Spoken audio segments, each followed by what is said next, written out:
Sir ಎಲ್ಲಿ ಮಾಡ್ಸೋರು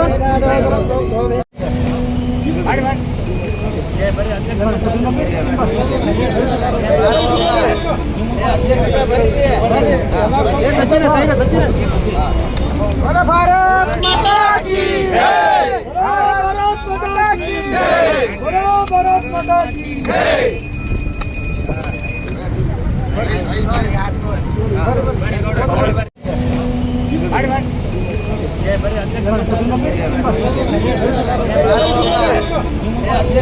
ಜೈ. ಸಚಿನ ಸಚಿನ ಭಾರತ್ ಮಾತಾ ಕಿ ಜೈ, ಭಾರತ್ ಮಾತಾ ಕಿ ಜೈ, ಭಾರತ್ ಮಾತಾ ಕಿ ಜೈ.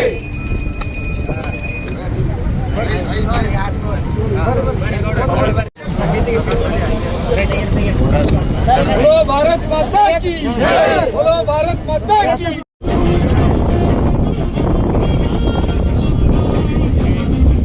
ರೇವಣಸಿದ್ದ ಜುಮ್ನಾಳ್ ಅವರು ವೇದಿಕೆಗೆ ಆಗಮಿಸಬೇಕಾಗಿ ತಮ್ಮಲ್ಲಿ ವಿನಂತಿ ಮಾಡ್ಕೊತಾ ಇದ್ದೀನಿ. ಅದೇ ರೀತಿಯಾಗಿ ಸನ್ಮಾನಿಸಿದಂತ ಮಾನ್ಯರಿಗೆ ಧನ್ಯವಾದಗಳು. ಸಿಂಧಿ ಮತ್ತು ಅರುಣೇಶ್ವರ ಶಾಪೂರ್ ಕೂಡ ತಮ್ಮೆಲ್ಲರ ಪರವಾಗಿ RS ಪಾಟೀಲ್ ಕೂತ್ಕೊಳ್ ಸರ್ ಅವರಿಗೆ ತಮ್ಮೆಲ್ಲರ ಪರವಾಗಿ ತುಂಬಿರುವುದರಿಂದ ಸ್ವಾಗತವನ್ನು ಬಯಸುತ್ತೇನೆ. ಸನ್ಮಾನ ಸಮಾರಂಭವನ್ನು ನಡೆಸಿಕೊಟ್ಟಂತ ಈರಣ್ಣ ಅನಿಸ್ತೈತಿ. ಯಾಕಂದ್ರೆ ಅವರು ಯಾವತ್ತೂ ಪ್ರಚಾರ ಪ್ರಿಯರಲ್ಲ. ನಾವೆಲ್ಲರೂ ಸೇರಿ ಸಾಹೇಬ್ರ ನೀವು ಕೆಲಸ ಮಾಡಿದ್ರೆ ಜನರಿಗೆ ಗೊತ್ತಾಗಬೇಕು, ಅದಕ್ಕೆ ಒಂದು ಪೂಜೆ ಮಾಡೋನು ಭಾಗದೊಳಗೆ ಎಲ್ಲರಿಗೆ ಹಿರಿಯರಿಗೆ ಸೇರಿಸುವಂತ ಕಾರ್ಯಕ್ರಮ ಮಾಡೋನು ಅಂದಾಗ ನಾವು ಎಲ್ಲ ಪಕ್ಷದ ಹಿರಿಯರು ಸೇರಿದಾಗ ಮೊನ್ನೆ ಹೊಳೆನಳ್ಳಿದಾಯ್ತು, ಇವತ್ತು ಇದು ಆಗ್ತಾ ಇದೆ.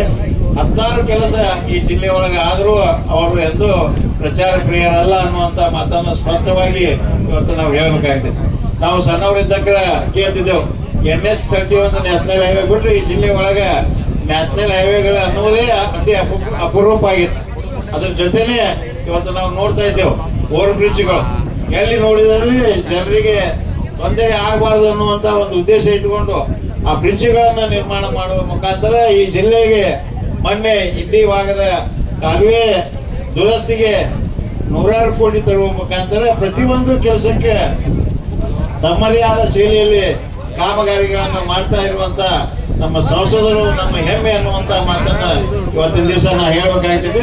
ಅದರ ಜೊತೆನೆ ಸಂಸದರಲ್ಲಿ ಈ ಭಾಗದ ಜನರ ಒಂದು ವಿನಂತಿ ಇದೆ, ಹಿರಿಯರು ವಿನಂತಿ ಕೊಡುವಂತ ಅದು ಆಗ್ತಿದೆ. ಆಮೇಲೆ ಒಂದು ನಮಗೆ ಇಲ್ಲಿ ಅಂಡರ್ ಪಾಸ್ ಬೇಕಾಗಿದೆ, ಅದಕ್ಕೆ ಬಹಳ ಬೇಡಿಕೆ ಇದೆ. ಆ ಕಾರಣ ಸಂಸದರು ಆಲ್ರೆಡಿ ಮಾಡ್ತಾ ಇದ್ದಾರೆ. ಅದ್ರ ಜೊತೆನೆ ಸರ್ವಿಸ್ ರೋಡ್ಗಳನ್ನು ಅದು ಕೇಳ್ತಾ ಇದ್ದಾರೆ. ಅವೆರಡೂ ಕಾಮಗಾರಿಗಳು ಆದಷ್ಟು ಮಾಡುವಂತ ದಿಶೆಯಲ್ಲಿ ಅವರು ಇದ್ದಾರೆ. ಆದಷ್ಟು ಬೇಗ ಮಾಡಿ ಈ ಭಾಗದ ಜನರಿಗೆ, ಯಾಕಂದ್ರೆ ಕಾಸಗಿರಿ, ಮೂರನ್ಕೆರೆ, ಗೌಡ್ರಮಣಿ, ಕಮಾನ್ ಬಜಾರ ಈ ಭಾಗದ ಎಲ್ಲ ರೈತರ ಜಮೀನು ಇದೆ ಭಾಗದಲ್ಲಿ ಇರುವುದರಿಂದ ಅವರಿಗೆ ಹೋಗೋದಕ್ಕೆ ಬರುವುದಕ್ಕೆ ನಮಗೆ ಬಹಳ ಅನುಕೂಲ ಆಗ್ತೈತಿ ಅನ್ನುವಂತ ಮಾತನ್ನ ಅವರು ಹೇಳ್ತಾ ಇದ್ದಾರೆ. ಅದಕ್ಕೆ ಸರ್ವಿಸ್ ರೋಡಿಗೂ ಸ್ವಲ್ಪ ಆದಷ್ಟು ಬೇಗ ಮಾಡಬೇಕು ಅನ್ನುವಂತ ಮಾತನ್ನ ಅವರಲ್ಲಿ ವಿನಂತಿ ಮಾಡ್ತಾ ನನ್ನ ಮಾತನಾಡಕ್ಕೆ ಅವಕಾಶ ಕೊಟ್ಟಂತ ಎಲ್ಲ ಹಿರಿಯರಿಗೆ ವಂದಿಸಿ ನನ್ನ 2 ಮಾತಿಗೆ ವಿರಾಮ ಹೇಳ್ತೀನಿ. ಜೈ ಹಿಂದ್, ಜೈ ಕರ್ನಾಟಕ. ಗೊತ್ತಾಗಿಲ್ಲ ಸುಮ್ಮನೆ ಉಪದುಡಿದ ಸಂಕ್ರಾಂತಿ ಜಾತ್ರೆ ಹೋಗಿ ಏನ್ ಅಡಿಗೆ ಕೊಡ್ಕೊಂಡ್ ಬರ್ತಾರಲ್ಲ ಹಂಗ ಅರ್ಜಿ ಕೊಟ್ಟು ಕೂಡ ಹೈವೇ ಬರಕತ್ತಾವ. ವಿಚಾರ ಮಾಡ್ರಿ, ಯಾರು ಯಾವ್ದು ವಿಚಾರ ಮಾಡ್ರಿ. ಅದು ಎಷ್ಟು ಒಂದು MLA ಕಾಂಗ್ರೆಸ್ ಇದ್ದಾಗ ಎಷ್ಟು ಬೆಲ್ಲ ಹತ್ಬೇಕು, ಏನ್ ಮಾಡ್ಬೇಕು, ಏನೂ ಆಗ್ಲಿಲ್ಲ. ಈ ಜಿಲ್ಲೆ ಒಳಗೆ ಏನೂ ಆಗ್ಲಿಲ್ಲ. ಸುಮ್ಮನೆ ಒಂದು ಡ್ಯಾಮ್ ಕಟ್ಟಿಬಿಟ್ಟು ತೆಗ್ದಾಗ ಡ್ಯಾಮ್ ಕಟ್ಟಿ ಹೋಗಿ ಹೊಡಿ ಬರಕದಲ್ಲ. ಆ ನೀರು ಬರಾಗಿಲ್ಲ, ಲಿಫ್ಟ್ ಮಾಡಿ ನೀರು ತಗೋಬೇಕದನ್ನ.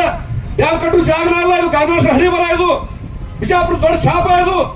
ಅದಕ್ಕೆ ಮತ್ತೆ ಕೆರೆ ತುಂಬುವಂತ ಕೆಲಸವನ್ನು ಕೂಡ ನಮ್ಮ ಜಗದೀಶ್ ಶೆಟ್ಟರ್ ಮುಖ್ಯಮಂತ್ರಿ ಇದ್ದಾಗ, ಬೊಮ್ಮಾಯಿ ನೀರಾವರಿ ಮಂತ್ರಿ ಇದ್ದಾಗ, ನಾನು ಉಸ್ತುವಾರಿ ಮಂತ್ರಿ ಇದ್ದಾಗ, ಸನ್ಮಾನ ಜಗದೀಶ್ ಸಾಹೇಬ್ರು MP ಆಗಿ ನಾವೆಲ್ಲ ಸೇರಿ ಮಸೂತಿ ಗ್ರಾಮದ ಇವತ್ತು ಬಹಳ ಮಂದಿ ಕ್ವಶನ್ ಮಾಡ್ತಿರ್ತಿದ್ರು. ಮೊದಲೇ ನಾವು ನೋಡ್ತಿರ್ತೀವಿ, ಬಹಳ ವರ್ಷಗಳಿಂದ ನೋಡ್ತೀವಿ, ಜಿಗಜಿನಿ ಸಾಹೇಬ್ರು ಹೆಂಗ್ ಆರಿಸಿ ಬರ್ತಾರ ಅಂದ್ರೆ. ಜಿಗಜಿನಿ ಸಾಹೇಬ್ರು ಹೆಂಗ್ ಆರಿಸಿ ಬರ್ತಾರ ಅಂದ್ರ, ಜಿಗಜಿನಿ ಸಾಹೇಬ್ರು ಪ್ರತಿಯೊಬ್ಬರ ಹೃದಯದಲ್ಲಿರ್ತಕ್ಕಂಥ ಶ್ರೀಮಂತಿಕ ಹೃದಯ ಅದ ಅವ್ರ ಕಡೆ.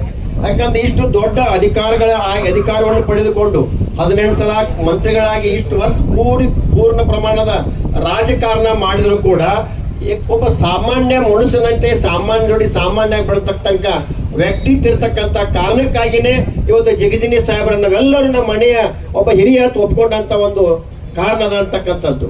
ಇವತ್ತ ಈಗ ಅರುಣ್ ಶಾಪೂರ್ಜಿ ಅನ್ನ ಹೇಳಿದಂಗ ಇವತ್ತು ಕೆಲವೊಬ್ರು ಮೊನ್ನೆ ಮಾತನಾಡಿದ್ರು, ಇದು RUB MP ಅಂತ. ಯಾಕಂದ್ರೆ ಅವ್ರಿಗೆ ಸಂಕಟ ಆಗತೈತಿ. ಕೆಲವು ಮಂದಿ ಹೆಸರು ಪಕ್ಷ ಅನ್ನೋದು ಬೇಡ, ಅವ್ರಿಗೆ ಏನಾಗೈತಿ ಸಂಕಟ ಆಗತೈತಿ. ಜಿಗಜಿನಿ ಸಾಹೇಬ್ರ ಸ್ವಭಾವ ಹೆಂಗದ ಅಂದ್ರ ಸಾಕಷ್ಟು ಕೇಂದ್ರದ ಯೋಜನೆಗಳು ಬಿಜಾಪುರ ಜಿಲ್ಲೆಗೆ ಬರ್ತಿದ್ದು, ಆದ್ರೆ ಪೂಜೆ ಮಾಡಕ್ ಹೋಗಿದ್ದಿಲ್ಲ ಅವ್ರು. ಪೂಜೆ ಯಾರು ಮಾಡ್ತಿದ್ರಿ? ಬರೀ ಅಪೋಸಿಟ್ ಪಕ್ಷದವ್ರು ಇರ್ಬೋದು, ನಮ್ಮ ಪಕ್ಷದವ್ರು MLA ಮಾಡ್ತಿದ್ರು, ಮಾಡ್ಕೊಂಡು ಬಿಡ್ತಿದ್ರು ಅವರು. ಈಗ ಏನಾಗೈತೆ ಅಂದ್ರೆ ಅವ್ರಿಗೆ ಈ ದೊಡ್ಡ ದೊಡ್ಡ ಬ್ರಿಡ್ಜ್ ಹಾಕೈತವಲ್ಲ, ಅದು ತಾವ ಬಂದು ಓಪನಿಂಗ್ ಮಾಡೋರ್ ಕಾಣೈತೆ ಅವ್ರು. ಅದಕ್ಕೆ ಅವ್ರಿಗೆ ಸಂಕಟ ಆಗಿ ಏನ್ರ ಮಾತಾಡಕೈತ. ಅದಕ್ಕೆ ಇವತ್ತು ನಮ್ಮ ಜಿಗಜಿನಿ ಸಾಹೇಬ್ ಕೊಟ್ಟಂತ ಕೊಡುಗೆಗಳು ಎಂತಾವ ಅಂದ್ರ, ಈಗ ನಮ್ಮ ವಿರೋಧನವ್ರು ಕೊಡುವ ಕೊಡುಗೆ ಹೆಂಗಂದ್ರ, ಈಗ ಒಂದು ಎಕ್ಸಾಂಪಲ್ ತಗೊಂಡ್ರ ಇದ್ದದ ಒಂದು ಮನಿ ಅಂತ ತಿಳ್ಕೋರು ನೀವು, ಮನಿ ಹಿರಿಯರ ಅಂತ ತಿಳ್ಕೋರು ನೀವು. ಅವ್ರು ಹೆಂಗಂದ್ರ ಇವತ್ತು ಮನಿ ಮಾರುದು ಚೈನಿ ಹೊಡಿದು, ಮನಿ ಖಾಲಿ ಆಯ್ತು, ಹೊಲ ಮಾರುದು ಚೈನಿ ಹೊಡಿದು, ಅವತ್ತು ಖಾಲಿ ಮಾಡಿ ಹೋಗ್ಬಿಡುದು ಅವ್ರ ಉದ್ದೇಶ. ಆದ್ರೆ ನಮ್ಮ ಮೋದಿ ಅವ್ರ ಉದ್ದೇಶ ಹಂಗಲ್ಲ. ಈ ದೇಶ ಉಳಿಬೇಕಾಗಿದೆ, ಮುಂದಿನ ಪೀಳಿಗೆ ಬೆಳಿಬೇಕಾಗೈತೆ.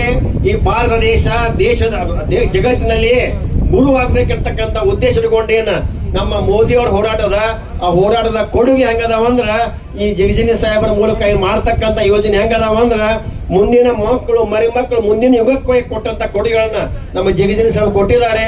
ಅದಕ್ಕೆ ಅವರಿಗೆ ನಾನು ಧನ್ಯವಾದಗಳನ್ನ ಹೇಳಿ ನಾನು 2 ಮಾತು ಮುಗಿಸ್ತೀನಿ. ಮಾಡಿಸ್ದೆ.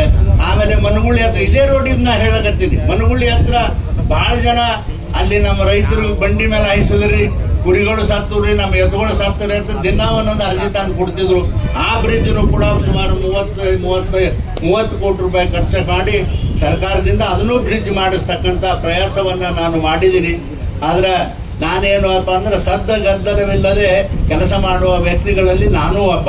ನೀವು ನೋಡ್ರಿ, ನನಗೆ ಪ್ರಚಾರ ಈಗ ಇವರೆಲ್ಲ ನನ್ನ ಕಾರ್ಯಕರ್ತರು ಬೈದು ಇವೆಲ್ಲ ಪ್ರಿಂಟ್ ಮಾಡಿ ನೋಡ್ರಿ, ಅದು ಅಲ್ಲೊಂದು ಹಚ್ಚದು ಇಲ್ಲೊಂದು ಹಚ್ಚ.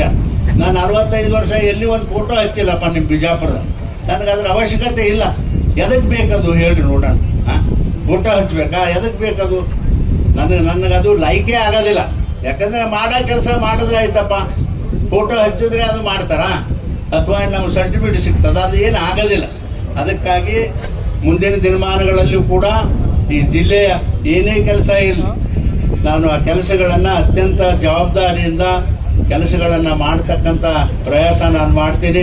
ಅದ್ರ ಜೊತೆಗೆ ಆಲಿಮಟ್ಟಿಯಿಂದ ನೋಡ್ರಿ, ಆಲಿಮಟ್ಟಿಯಿಂದ ಗುಲ್ಬರ್ಗಕ್ಕೆ ಒಂದು ಟ್ರೈನ್ ಕೇಳಿದ್ರು. ಪಾಪ ಒಂದು ಸುಮಾರು ಜನ ನಾನು ದಿಲ್ಲಿಗೆ ಬಂದಿದ್ರು. ನಾನು ಕರ್ಕೊಂಡು ಹೋಗಿ ಮಂತ್ರಿಗಳಿಗೆ ಭೇಟಿ ಮಾಡಿಸಿ ಅದನ್ನು DPR ಮಾಡಿಸ್ತಕ್ಕಂಥ ಪ್ರಯಾಸನೂ ಕೂಡ ನಾವೆಲ್ಲರೂ ಕೂಡಿ ಮಾಡಿದ್ದೆವು ಅಂಥೇಳಿ ಈ ಸಂದರ್ಭದಲ್ಲಿ ನಾನು ಹೇಳಿ, ನೋಡ್ರಿ ಭಾಳ ಮಾತಾಡ್ತಾರೆ ಈ ಸರ್ಕಾರದಾಗ. ಈ ಸಕ್ಕರೆ ಫ್ಯಾಕ್ಟ್ರಿಗಳಿಗೆ ಕೇಂದ್ರ ಸರ್ಕಾರದವರು ಸಾಲ ಕೊಡ್ತೇವೆ ಅಂತ ಹೇಳೋದು. ಸಾಲ ಕೊಡ್ತೇವೆ ಅಂತ ಹೇಳಿ ಏನು ಹೇಳಿದ್ರು, ನೀವು ಗ್ಯಾರಂಟಿ ಆಗ್ರಿ, ಎಲ್ಲ ಸಕ್ಕರೆ ಫ್ಯಾಕ್ಟ್ರಿಗೆ ನಾವು ರೊಕ್ಕ ಕೊಡ್ತೇವೆ ಅಂತ ಹೇಳಿದ್ರು. ಪುಣ್ಯಾತ್ಮರು ಗ್ಯಾರಂಟಿ ಆದ್ರೆ ಇವ್ರ ಅಜ್ಜನ ಮನೆದೇನು ಗಂಟು ಹೋತಿರ್ಬೇಕಾ? ಸರ್ಕಾರದ ಹೇಳ್ರಿ ನೋಡೋಣ. ಆ ಸಾಲ ತಗೊಳಕ್ ಗ್ಯಾರಂಟಿ ಆದ್ರೆ ಇವ್ರಿಗೆ ಏನಾಗದು ಕಷ್ಟ. ಆದ್ರೆ ಇಂಥ ಜನ ಅದ, ಅವ್ರ ಗ್ಯಾರಂಟಿ ಕೊಡ್ಲಾರ್ದಕ್ಕೆ ಅವ್ರಿಗೆ ಸಾಲ ಕೊಡಲ್ರು. ನೋಡ್ರಿ, ಅದೇ ಮಹಾರಾಷ್ಟ್ರದೊಳಗ ಯಾವ ಪಕ್ಷದವ್ರದೇ ಇರಲಿ, ಯಾರದೇ ಇರಲಿ, ಯಾರು ಗ್ಯಾರಂಟಿ ಕೇಳಾರ ಈ ಸಕ್ಕರೆ ಫ್ಯಾಕ್ಟ್ರಿ ಅವರು ಎಲ್ಲರಿಗೆ ಗ್ಯಾರಂಟಿ ಕೊಟ್ಟಾರಪ್ಪ. ಇಲ್ಲೇ ನಮಗೆ ದಾಡೆ ಅದ ಕರ್ನಾಟಕ. ನೀವೇನು ರೈತರ ಸಲುವಾಗಿ ನಿಮಗೆ ರೈತರೇನು ಓಟ್ ಹಾಕಿಲ್ಲ, ಅಥವಾ ರೈತರ ಸಲುವಾಗಿ ನಿಮಗೆ ಕಷ್ಟ ಆದ್ರೆ ಏನು ಅವ್ರಿಗೆ ಒಂದು ಗ್ಯಾರಂಟಿ ಕೊಡ್ಲಕ್ಕೆ ನಿಮಗೆ ಮನಸ್ಸಿಲ್ಲ. ನಿಜವಾಗಿ ಇದು ಬಹಳ ಅತ್ಯಂತ ಖಂಡನೀಯವಾಗಿರ್ತಕ್ಕಂಥ ಕೆಲಸ ಅಂತೇಳಿ ಈ ಸಂದರ್ಭದಲ್ಲಿ ನಾನು ಹೇಳಿ, ಈಗ